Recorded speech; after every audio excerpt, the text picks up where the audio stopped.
Hello guys, welcome to Soni online classes. आज इस video में हम डिस्कस करेंगे शहरीकरण के बारे में मीन्स अर्बनाइजेशन क्या होता है।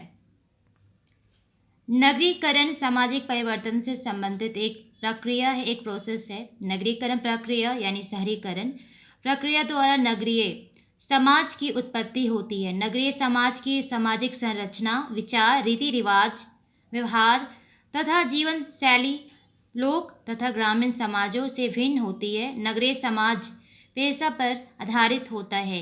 नगरीय समाज में विभिन्न पेशा वाले लोग साथ साथ रहते हैं तथा अपने पेशा से संबंधित कर्म करते हैं। नगरीय समाज की अर्थव्यवस्था बनाए रखने के लिए नागरिक प्रशासन होता है। नगरीय समाज का स्वरूप जटिल होता है।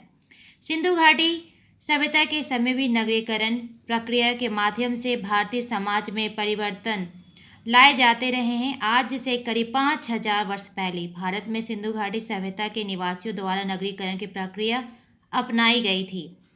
नगरीकरण प्रक्रिया के फलस्वरूप मोहनजोदड़ो, हड़प्पा, चानुद्रो, लोथल, कालीबंगा इत्यादि नगर अस्तित्व में आए थे। उन नगरों की अर्थव्यवस्था व्यापार बाजार पर आधारित थी। नगर में शांति बनाए रखने के लिए नागरिक कानून तथा नागरिक प्रशासन की व्यवस्था की गई थी। सिंधु घाटी सभ्यता के पश्चात भारत में वैदिक सभ्यता की उत्पत्ति हुई। वैदिक सभ्यता का प्रसार संपूर्ण भारतवर्ष में हुआ। वैदिक काल में अनेक प्राचीन नगरों की उत्पत्ति धार्मिक केंद्रों, राजधानियों एवं प्रशासनिक केंद्रों के रूप में हुई। एग्जाम्पल के लिए काशी, प्रयाग, मथुरा, गंधार, अयोध्या, राजगीर, गया, वैशाली, हरिद्वार इत्यादि। मुसलमान शासनकाल में प्रशासनिक तथा पर्यटन एवं सुंदरीकरण को ध्यान में रखकर कई नगरों का निर्माण किया गया था। एग्जाम्पल के लिए आगरा, दिल्ली, जोधपुर, फिरोजपुर, सिकरी, दौलताबाद इत्यादि। ये सब एग्जाम्पल है जो मुस्लिम टाइम में बनाए गए थे। इन नगरों की जीवन शैली बाजार और व्यापार पर आधारित थी, लेकिन सबसे ज़्यादा भारतीय समाज में नगरों की उत्पत्ति ब्रिटिश शासनकाल में हुआ था। ब्रिटिश शासकों द्वारा प्रशासन की दृष्टि से प्रत्येक जिला मुख्यालयों में नगर निर्माण की प्रक्रिया आरंभ की गई। वहाँ कार्यालय, स्कूल, कॉलेज, छात्रावास, आवासीय कॉलोनी, अस्पताल इत्यादि की स्थापना हुई। पानी, बिजली, खाद्य सामग्री, व्यापार, व्यवसाय और निवास की सुविधा प्रदान की गई। ब्रिटिश शासकों द्वारा उद्योगों की स्थापना की गई तथा उद्योगों पर आधारित नगरीय समाज अस्तित्व में आए। यह नगरीकरण की दूसरी अवस्था थी जिसमें उद्योग धंधों के कारण नगरीय समाज अस्तित्व में आए थे।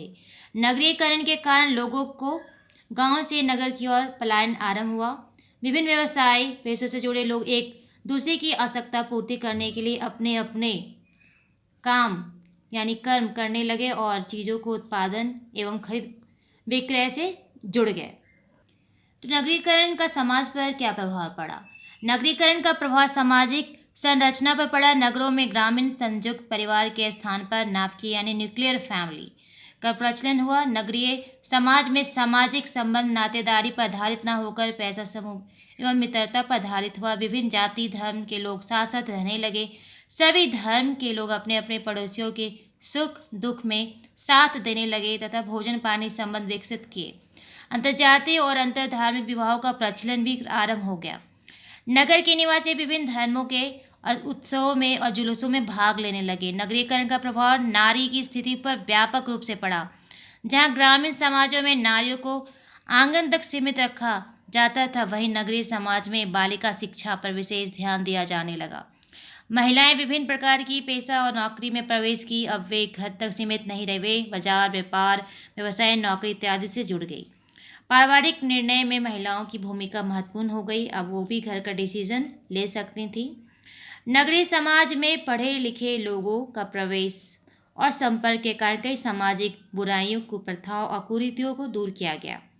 बाल विवाह में परिवर्तन हुआ। सती प्रथा समाप्त किया गया। बेगार प्रथा, दास प्रथा सब समाप्त हो गए।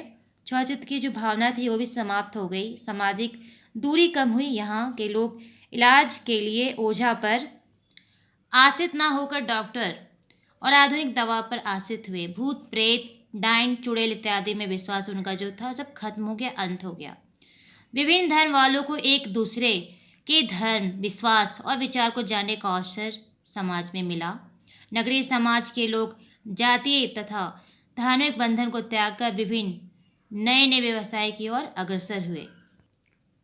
इस प्रकार हम देखते हैं कि नगरीकरण का प्रभाव भारतीय समाज के सामाजिक, आर्थिक, धार्मिक, राजनीतिक, स्वास्थ्य, आवागमन, गृह शिक्षा इत्यादि क्षेत्रों पर व्यापक रूप से पड़ा है। नगरीकरण या शहरीकरण का कुछ नेगेटिव पॉइंट भी यानी नकारात्मक प्रभाव भी समाज के ऊपर पड़ा है। जैसे नगरीकरण समाज के लोग भोग विलास प्रिय हो गए हैं। भोग विलास सामग्री की प्राप्ति के लिए वे लोग अनैतिक कदम भी उठा रहे हैं। नेक्स्ट इसका पॉइंट है घूसखोरी। नौकरी लेना है या नौकरी में प्रमोशन चाहना है, प्रमोशन के लिए वो क्या करते हैं, वो घूस देते हैं। और जो टैलेंटेड लोग हैं वो ऐसे ही रह जाते हैं, जिनके पास पैसा है तो वो अपने टैलेंट से नहीं, पैसा देकर वो क्या करते हैं, नौकरी ले लेते हैं या अपना प्रमोशन करवा लेते हैं। तो ये घूसखोरी भी कैंसर का रूप ले ली है। नेक्स्ट इनका पॉइंट है नगरीय समाज में वेश्यावृत्ति की घटना दिनों दिन बढ़ रही है। यौन अपराध की घटनाओं में भी काफ़ी वृद्धि होती जा रही है। ये भी नेगेटिव पॉइंट है शहरीकरण का। नेक्स्ट जो इसका डीमेरिट है, नगरीकरण समाज में 2 नंबर का काम धंधा जोर पकड़ते जा रहे हैं। नेक्स्ट जो इसका पॉइंट है आत्महत्या की घटनाओं में काफ़ी वृद्धि हो रही है। गांव से ज़्यादा शहरों में हमें आत्महत्या की घटना देखने को मिलती है। नेक्स्ट जो पॉइंट है इसका, आजकल शहर में रहना, जमीन और मकान प्राप्ति के लिए लोग अनैतिक काम की ओर अग्रसर हो रहे हैं। क्योंकि शहर में रहना है तो आपको घर लेना होगा, ज़मीन लेना होगा और इसके लिए आप ऑनेस्टी से कोई काम नहीं कर सकते हैं। इसके लिए आप अनैतिक काम कर रहे हैं तभी आपके पास पैसा है, तो ये आपका एक डीमेरिट है। नेक्स्ट जो पॉइंट है, ये जितनी भी घटनाएं घटती है ये सारी घटनाएं आजकल नगरीय समाज में चर्चा का विषय बना हुआ है। फिर मिलते हैं नई वीडियो में नई टॉपिक के साथ। जय हिंद।